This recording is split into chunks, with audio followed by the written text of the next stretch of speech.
Nzuri, nestled in the hills of the Zulu kingdom, was a tranquil, small village. Its inhabitants led uncomplicated lives, cultivating crops, collecting water, and gathering in the evenings to chat. Everyone in Nzuri knew each other well, and tidings spread swiftly. If something occurred to one individual, the entire village would know by the following morning. However, dread had recently descended upon the village. For several months, young women had been discovered lifeless, one after another. No one could determine the cause, but one consistent detail remained: peculiar marks on their necks resembling snake bites. Yet, no snake had ever been spotted near the victims when they perished. It was as if the deaths transpired in secrecy, heightening the terror. Village leader Chief Kwame dispatched hunters to locate the snake, but they returned without success. The fatalities persisted and anxiety intensified. Mothers cautioned their daughters against venturing out at night. Even during daylight, women felt unsafe. The once vibrant village grew silent, and trust diminished. Amidst the fear, one person appeared indifferent: Sefu. If you inquired of any woman in Nzuri who the most attractive man was, the response was invariably Sefu. Tall, with a robust physique, sculpted by his labor as a builder, his smooth, dark skin and gleaming eyes suggested hidden knowledge. His smile could captivate any woman. Sefu's allure made women overlook their fears. As he traversed the village, they would giggle and blush, hoping to catch his gaze. When he did, it felt like the sun illuminated only them. Sefu's appeal wasn't merely his appearance. It was his manner of speaking, his movements, and his constant air of control.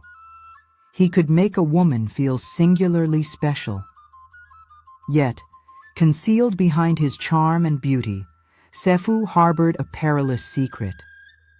He remained unconcerned about the village's fear or the deaths, conducting his days as if all was normal.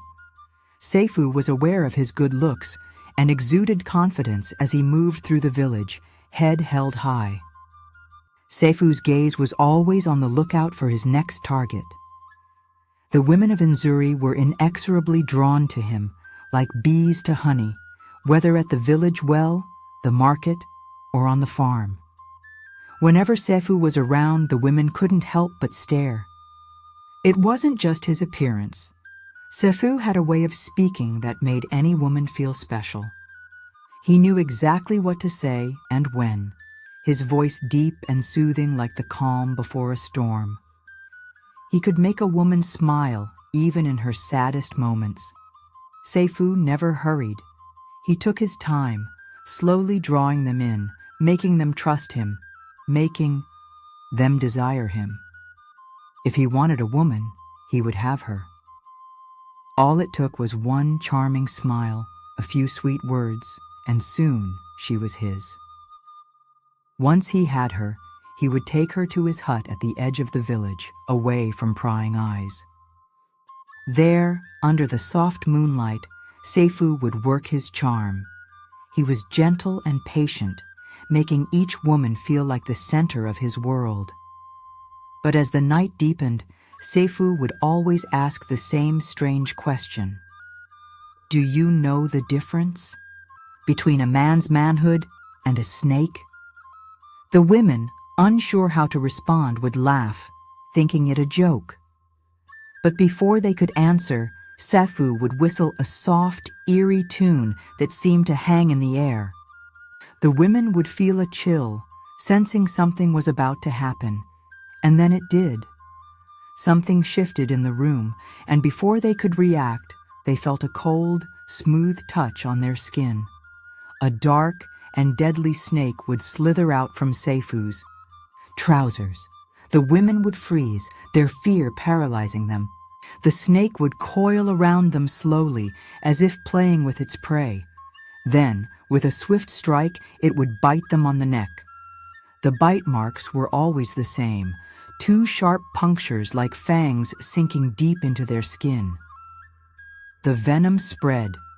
Rapidly, and within minutes, the women would gasp and convulse as the poison took hold. Soon, it was over. They were lifeless. Sefu stood over their bodies, his face expressionless.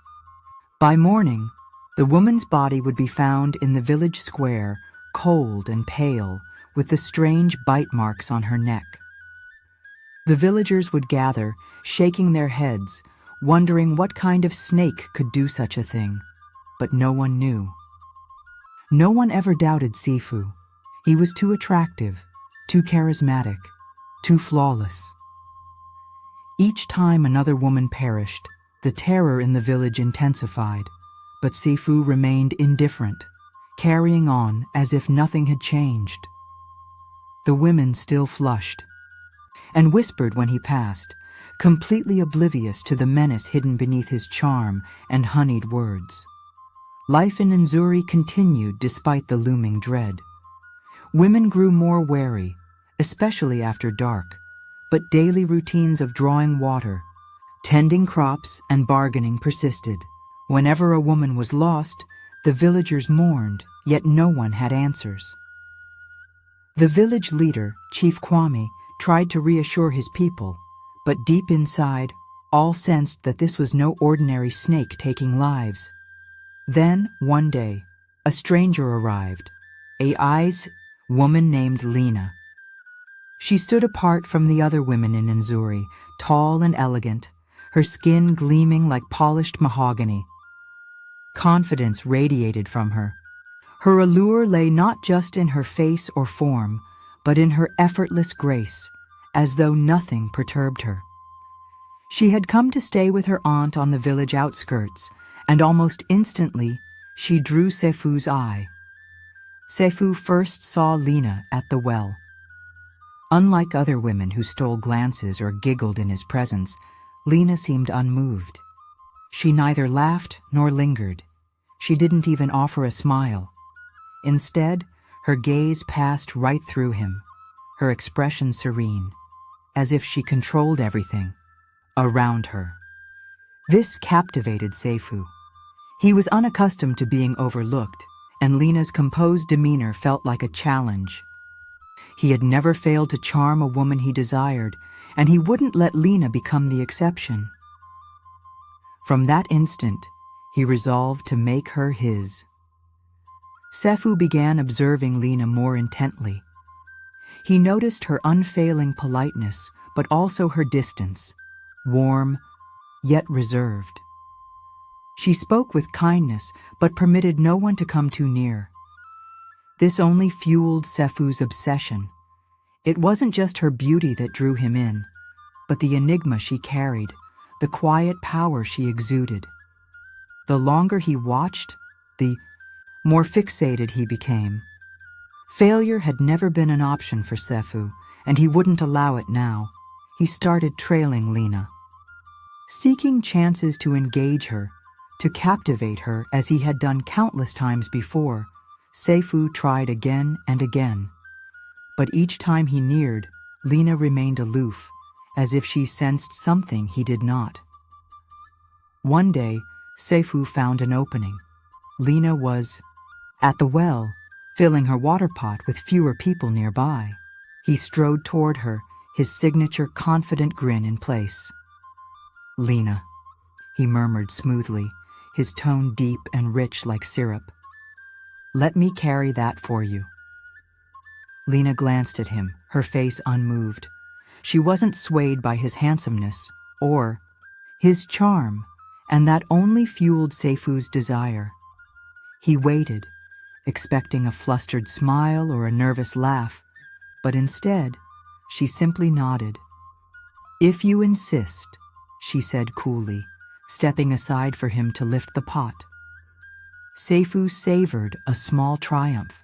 He hoisted the pot effortlessly, balancing it on his head, subtly flaunting his strength.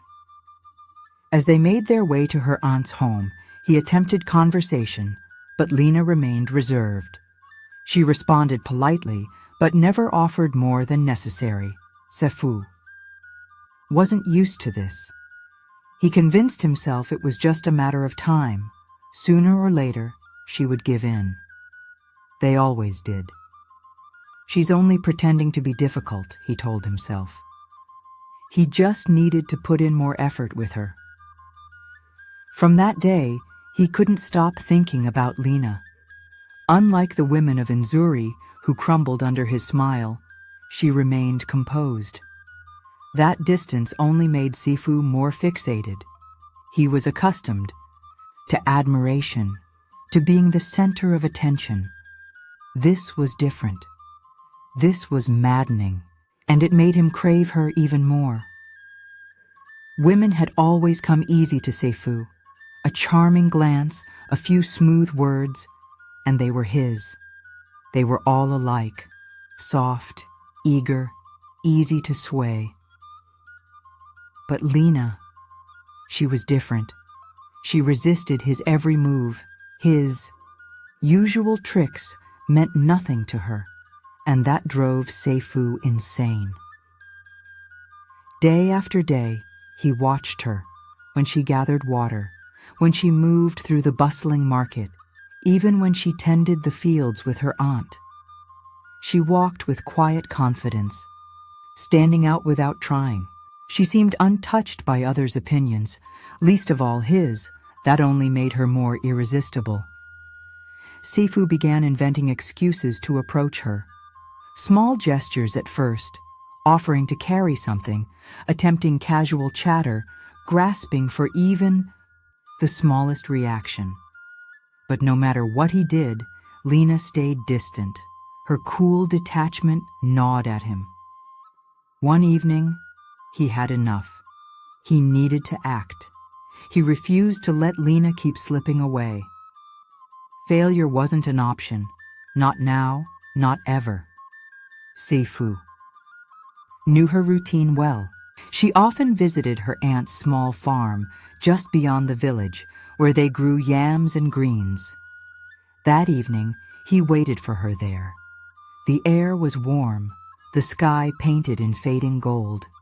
Leaning against a tree, arms crossed, he watched the narrow path. Finally, she appeared. Lina moved at an unhurried pace, a basket balanced on her head. She was as poised as ever, unaffected by the world around her. As she neared, Sefu stepped forward, blocking her way. "Lina," he said, his voice honeyed and low, "you've been avoiding me." She arched a brow, unfazed. "I've done nothing of the sort, Sefu. I've simply been busy." Her indifference irritated him. Women were always thrilled to see him, never casual like this. But he forced a smile, masking his frustration. "You're always so serious," he teased, edging closer. "Why not let me walk with you? We could talk, get to know each other." Lina studied him for a moment, her expression unreadable. For an instant, he thought she might agree. Then she stepped past him, shaking her head. "I'm not interested." Sefu froze. Was he more stunned or enraged? No one had ever turned him down like this. His pride stung, but more than that, his fixation deepened. She wouldn't get away so easily. No, Lina would be his, no matter what it took. As Lina walked away, Sefu's gaze darkened. He made a silent vow. He would have her, and she wouldn't be able to keep resisting him. His frustration mounted as she continued to push him away. Women usually fell for him effortlessly, but Lina was different. The more she ignored him, the more fixated he became. He realized he needed a new strategy to win her over. This time, he chose patience, opting for a slow and deliberate approach. Instead of constantly seeking her out, he withdrew. He stopped trailing her and barely acknowledged her presence when their paths crossed. It wasn't long before Lina noticed the shift. She had expected him to persist, yet now he seemed distant, almost detached. Sefu's change in behavior had the desired effect. After days of observing him from afar, Lina grew curious. One evening, as he sat outside his hut sharpening a blade, she approached. "You've been quiet lately," she said, her voice calm yet inquisitive. Sefu merely nodded, offering brief replies, his expression neutral. He knew this would intrigue her. Further, after a brief pause, he suggested they take a walk. To his satisfaction, she agreed, her usual guarded demeanor softening slightly. As they strolled, he kept the conversation light, ensuring she felt at ease. He wanted her to believe he was different, not the charming, attention-seeking flirt she had assumed. His plan seemed to be working. With each passing day, Lina's defenses weakened. She no longer seemed wary of him. Her responses grew less restrained. Sefu sensed that the moment he had been waiting for was finally close. His patience had been worthwhile. One evening, as the sky glowed orange with the setting sun, Sefu decided it was time to make his move. He invited Lina to his hut, suggesting they share a peaceful evening. Now comfortable in his presence, she accepted. The air was thick with silence, the village unusually still as they walked towards his home at the edge of Nzuri. Inside, the dim light of an oil lamp flickered against the walls, casting elongated shadows. Sefu offered her a seat and poured palm wine, his voice low and inviting as they talked. Lina sipped slowly, watching him with quiet curiosity, though her sharp gaze had softened. Sefu smirked inwardly. He had her exactly where he wanted. Leaning in. He brushed his fingers lightly against her hand, his tone dropping to a smooth whisper. "Lina," he murmured, "I've thought about you often. You're unlike the rest, strong, independent." She gave a faint smile, still at ease, but Sefu could see that his words were affecting her. He leaned even closer, his voice barely audible. "Tell me," he continued, "do you know the difference between a man's pride and a snake?" Lina's brow furrowed slightly at the odd question. She parted her lips to answer, but before she could, Sefu began to whistle. At first the sound was soft, almost imperceptible, but it grew, filling the hut with a haunting melody. Lina shifted, suddenly uneasy. From the dimness, movement stirred. Her breath hitched as she saw it, a snake, sleek and menacing, emerging from the folds of Sefu's clothing. Its smooth, gleaming scales reflected the lamp's glow as it coiled toward her. Sefu watched without expression, his eyes locked onto hers as the creature prepared to strike. But this time, something changed. Though startled, Lina acted swiftly. From within the folds of her wrapper, she retrieved a small, white flute. Without hesitation, she brought it to her lips and blew. The sound that emerged was sharp, piercing, charged with an unnatural force. Sefu's eyes widened in shock. The snake, mid-strike, hesitated. It quivered, uncertain, its gaze shifting from Lina to Sefu. She played another note, this one carrying even more intensity. The serpent coiled away from her, its focus turning instead to its master. Sefu instinctively recoiled, fear flashing across his face for the first time. Under Lina's command, the snake slithered toward him, winding tightly around his body. Sefu gasped, struggling as the serpent's grip constricted, its fangs hovering near his throat. "How?" he stammered, his voice barely a breath. Lina's expression remained cold, her gaze unwavering. "You're not the only one who knows how to control a serpent," she said icily. "It's time you answered for your sins, and don't forget to greet Kwame for me." Before Sefu could react, the snake struck, sinking, its venomous fangs deep into his neck. Swiftly immobilizing him almost immediately, his body jerked, his breaths shallow as the essence faded away. Lina stood above him, her face indecipherable as Sefu's form grew motionless.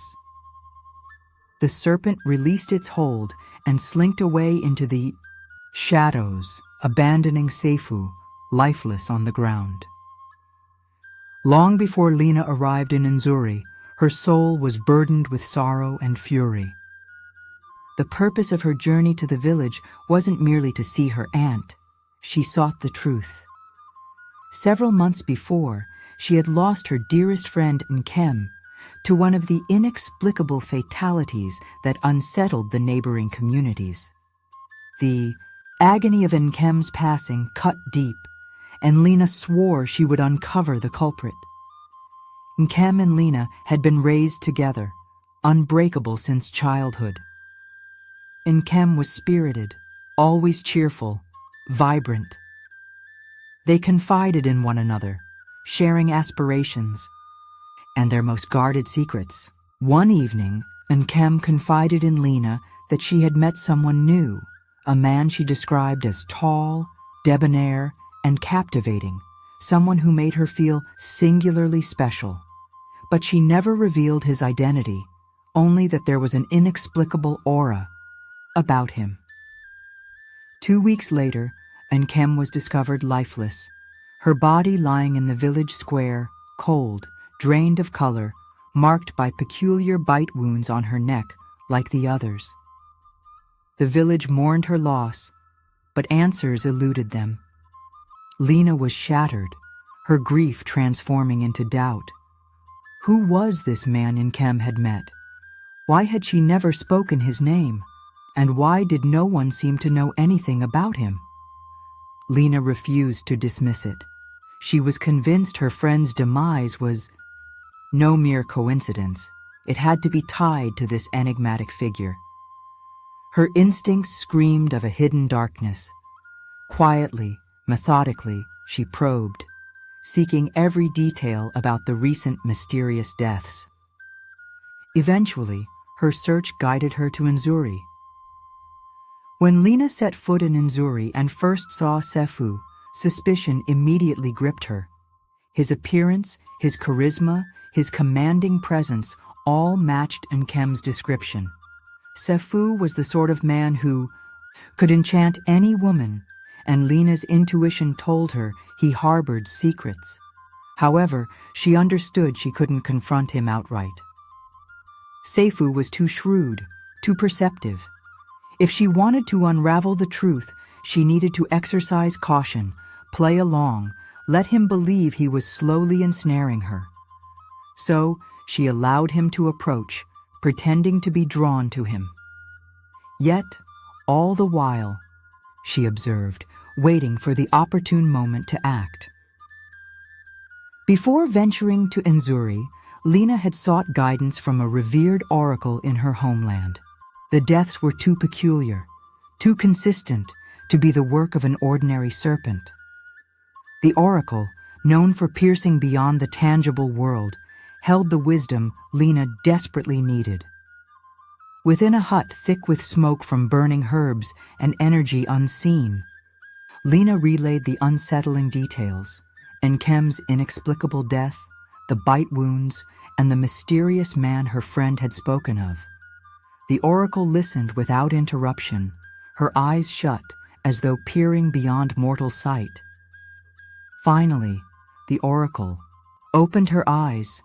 "There is a man," she uttered in a voice rough with age, "whose nature is unlike other men. He carries a serpent within, a creature of both desire and destruction. It is his gift, his affliction. With it, he entices women, leaving them defenseless, and when they succumb, the serpent strikes. Its venom kills quickly, leaving only the marks as evidence." A shiver coursed through Lina. She had feared something sinister, but this surpassed her worst assumptions. A man with a serpent, a predator who seduced women only to lead them to death. It seemed unreal, yet the casualties in Nzuri were undeniable. "Is there a way to stop him?" Lina inquired, steadying her voice against the unease festering inside her. The oracle nodded. "Yes, but it is perilous. You must turn his own weapon against him. The snake he commands obeys a distinct sound, a whistle he employs to summon it. With the correct instrument, you can usurp his control." She produced a small silver flute, no larger than Lina's hand. It bore a simple design, and yet Lina could sense its power. "This is your one chance," the oracle cautioned. "But beware, he is cunning, and he will try to deceive you and earn your confidence." He had to believe in his triumph. Only at that moment could you retaliate. With the flute clutched tightly and a strategy taking shape, Lina embarked on her journey to Nzuri, determined to confront the man she was certain had caused her friend's tragic fate. From the first glance at Sefu, she felt sure he matched the description exactly. His charisma, his self-assured nature, the magnetic pull he had over women, like moths to a flame. She needed to proceed cautiously, concealing her true purpose. Thus, she played along, letting him think she was drawn in, gradually captivated by his charm. Unbeknownst to Sefu, Lina was unlike the others. She wasn't another target. She sought retribution, justice. Armed with the oracle's flute, she possessed the means to ensure that Sefu answered for his crimes against Nkem and the many other victims who had succumbed to his lethal enchantment. By dawn, the village of Nzuri hummed with hushed murmurs. The townsfolk assembled in the square, their expressions a mix of shock and disbelief. Sefu, the man once held in such high esteem, lay motionless at the heart of the square, his skin ghostly pale. Beside him, his ominous secret was exposed. A serpent, its body coiled but lifeless, its severed head lying nearby. Lina stood before the crowd, her exterior calm, yet her spirit weighed down. She had achieved her mission, avenged her beloved, Nkem, and ended the reign of fear that had tormented the women of Nzuri. The village fell into silence as she addressed them, her voice firm and unwavering. "I am not a mere traveler," she declared, her gaze sweeping the crowd. "I arrived here with a purpose to uncover the killer responsible for my dear friend Nkem's murder and to stop these senseless deaths." Sefu, for all his alluring looks and refined charm, had not been what he seemed. He was the architect of the village's sorrow, using the concealed serpent within him as a tool for both seduction and murder. The villagers, staggered by the revelation, struggled to reconcile the truth with the image of the man they had once admired. Sefu, the seemingly impeccable and esteemed builder who had resided among them for years, earning their confidence, had in reality harbored a grim secret. His disarming demeanor had blinded them, making it impossible to perceive the monster lurking behind his enchanting smile. The murmurs of astonishment rippled through the crowd. Some women who had once giggled at his attention now stood stricken, their faces drained of color. Others lowered their heads, shuddering at the thought of how easily they might have been ensnared by his deadly deception. Yet clarity dawned upon them. Sefu's dark legacy was over. The village had been delivered from the haunting presence that had plagued it for so long. As time marched forward, Sefu's tale transformed into folklore within Nzuri. Mothers would recount his story to their daughters, cautioning them against falling for surface-level charm without truly knowing a man's heart. His story became a lasting warning, a stark reminder that allure is not always virtuous, and danger often lurks behind a pleasant facade. Lina's name, however, became synonymous with honor. Throughout the land, her courage and wisdom were glorified. She had confronted a predator, outwitted him, and rescued numerous women from suffering the same tragic fate as her beloved Nkem. The women of Nzuri spoke of her with admiration, and her tale was carried forward through generations. Sefu, conversely, was erased from history. No one uttered his name except as a cautionary tale for those who might exploit charm for evil. The village of Nzuri flourished anew. Safety returned, and the suffocating fear that had held them captive was lifted at last. Life resumed its course, and peace settled upon the people of Nzuri. But the lessons of their past remained embedded in their hearts, a lasting testimony to the resilience and insight required to expose hidden evils and shield the vulnerable from harm. I hope you found the story enjoyable. If you did, be sure to hit the like button, share your thoughts on the lesson from this tale, and remember to subscribe to the channel for more captivating stories like this. Thank you.